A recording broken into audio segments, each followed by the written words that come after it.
Hi hello నమస్తే, welcome to our YouTube channel Janavani. Please subscribe our channel. మాజీ మంత్రి కాపు ఉద్యమ నేత ముద్రగడ పద్మనాభం స్వర్గస్థులయ్యారు. మేరు నగధీరుడు లాంటి వ్యక్తి కానరాని లోకాలకు తరలిపోయారు. వివాదాస్పద వ్యక్తి జీవితం ముగిసిపోయింది. ముద్రగడ పద్మనాభం అనే నాయకుడిని ఎలా అర్థం చేసుకోవాలి? ఈ తరం వారికి, ప్రస్తుత రాజకీయాలు మాత్రమే తెలిసిన వారికి, మరీ ముఖ్యంగా జనసేన శ్రేణులకు, కాపుల్లో మెజార్టీ వర్గానికి ముద్రగడ అంటే తీవ్ర వ్యతిరేకత ఉంది. జనసేన అధినేత పవన్ కళ్యాణ్ ని ముద్రగడ వ్యతిరేకించడమే కారణం. అయితే ముద్రగడ పవన్ ని ఎందుకు వ్యతిరేకించారో తర్వాత మాట్లాడుకుందాం. ముద్రగడని వ్యతిరేకించే వేళలో చాలా మందికి ముద్రగడ గురించి తెలిసింది ఇటీవలి కాలంలో. కానీ ముద్రగడది దశాబ్దాల పోరాట చరిత్ర. ముద్రగడ పిలుపు మేరకు 2016లో జరిగిన తుని కాపుల సభ హింసాత్మక మలుపు తిరిగింది. కానీ ముద్రగడ పోరాట పొంద అంతా గాంధీ మార్గం.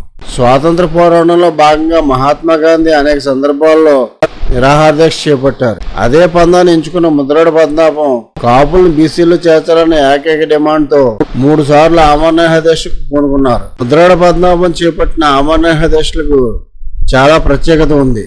ఈ రోజుల్లో నిరాహార దీక్షలకు ఎంత ప్రాధాన్యత ఉందో తెలిసిందే. బహిరంగ ప్రదేశాల్లో నిరాహార దీక్షలు చేస్తారు ఎవరైనా.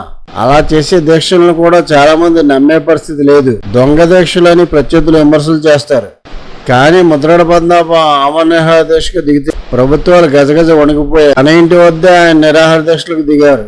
కొన్ని రోజులు గడిచి ఆయన ఆరోగ్యం క్షీణించాక పోలీసులు అరెస్ట్ చేసి హాస్పిటల్కి తరలిస్తారు అనే పరిస్థితి వస్తే ఇంటి లోపలికి వెళ్లిపోయి తలుపులు బిగించుకునేవారు. విషం బాటిల్ దగ్గర పెట్టుకుని తలుపులు పగలగొట్టి పోలీసులు లోపల రావడానికి ప్రయత్నిస్తే విషం తాగి చేస్తానని వార్నింగ్ ఇచ్చేవారు. ఆయన అన్నంత పని చేసేంత మొండివాడని అందరికీ తెలుసు.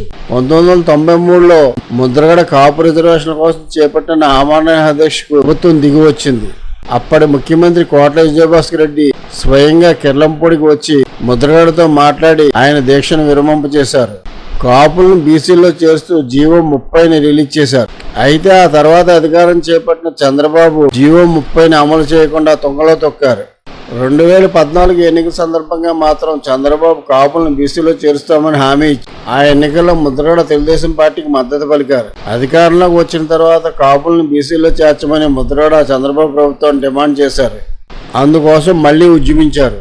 తుని రైలు దహనం ఘటన తర్వాత మళ్లీ తనదైన శైలి శాంతియుత మార్గంలోనే ఆమరణ దీక్షకు దిగారు. తుని కేసులో అరెస్ట్ చేసిన బాధితులను విడుదల చేయాలని, కాపు కార్పొరేషన్ 1000 కోట్లు రిలీజ్ చేయాలని, కాపులను బీసీలో చేర్చాలని డిమాండ్తో మరోసారి తన ట్రేడ్ మార్క్ నిరాహార దీక్షకు దిగారు. ఈ దీక్ష సమయంలోనే ముద్రగడ ఒక తప్పు చేశారు. మెగాస్టార్ చిరంజీవి వల్ల ఆయన అలా చేశారా? దాని గురించి చివరిలో చెప్పుకుందాం. మొత్తానికి ఈసారి కూడా ముద్రగడ దీక్షకు ప్రభుత్వం స్పందించక తప్పలేదు.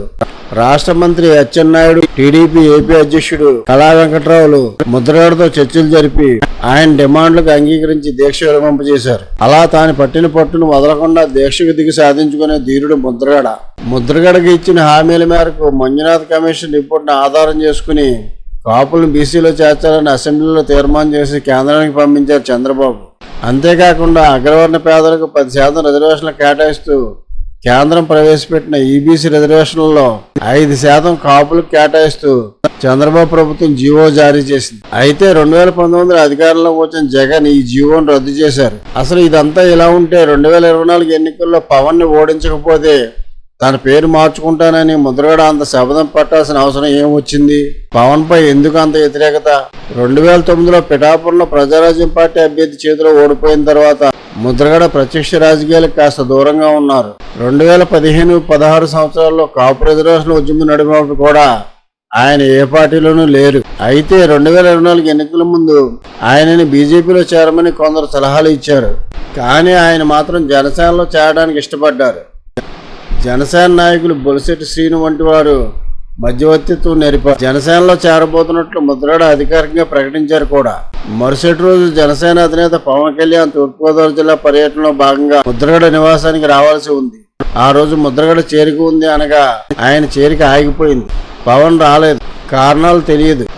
ఆ సమయంలో ముద్రగడను చేర్చుకోవడం అంత మంచిది కాదని చంద్రబాబు పవన్ కు సలహా ఇచ్చారని ఇది తనకు అవమానంగా భావించారు ముద్రగడ పద్మనాభం. ఆవేశపడ్డారు.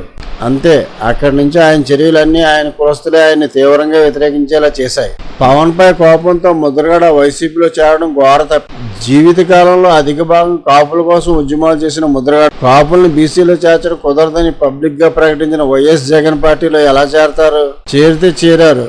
తన కులస్తుల్లో అధిక శాతం అభిమానించే జనసేన అధినేత పవన్ కళ్యాణ్ ను వ్యాపారంలో ఓడిస్తానని, లేకపోతే తన పేరు పద్మనాభరెడ్డిగా మార్చుకుంటానని శపథం చేయడం మరో ఘోర తప్పిదం. పవన్ కళ్యాణ్ ఎక్కడా కూడా పబ్లిక్ గా ముద్రగడను పల్లెత్తు మాడనలేదు. అలాంటి పవన్ పై ముద్రగడ కత్తి కట్టడం ఆయనపై తీవ్ర వ్యతిరేకత తెచ్చింది.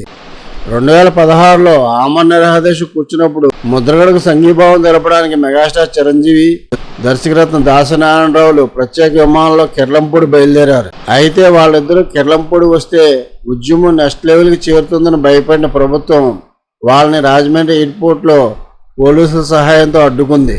ఎయిర్పోర్ట్ లో ఆపేసి ఈ లోపుగా హడావుడిగా అచ్చెన్నాయుడు బృందాన్ని చర్చల కోసం ముద్రగడ వద్దకు పంపింది ప్రభుత్వం.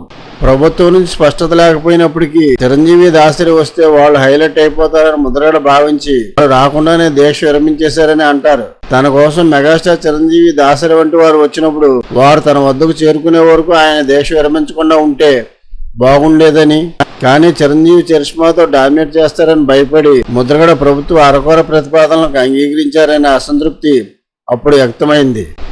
ఎవరో చెప్పిన మాటలు విని పవన్ ని వ్యతిరేకించిన చివరి దశకాలాన్ని మినహాయిస్తే ముద్రగడ పద్మనాభం అంటే నీతి నిజాయితీలకు మారు పేరు, పోరాటానికి మరో పేరు.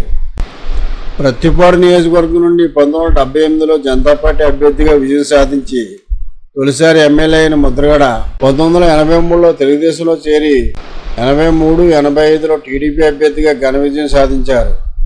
అనంతరం ఎన్టీఆర్తో విభజించి మంత్రి పదవికి రాజీనామా చేసి హైదరాబాద్ నుంచి ట్రైన్ టికెట్ కొనుక్కుని సొంత గ్రామానికి చేరుకున్న నిజాయితీపరుడు, నిరాడంబరుడు ముద్రగడ. 1988లో జైల్లో ఉన్న వంగవీటి మోహన్ రంగాకి మద్దతుగా ముద్రగడ నాయకత్వంలో 10 లక్షల మందితో విజయవాడలో నిర్వహించిన కాపునాడు అప్పట్లో రాష్ట్ర వ్యాప్తంగా పెను సంచలనం అయి 1989 ఎన్నికల్లో ఎన్టీఆర్ ఓడిపోవడానికి నాంది అక్కడే జరిగింది.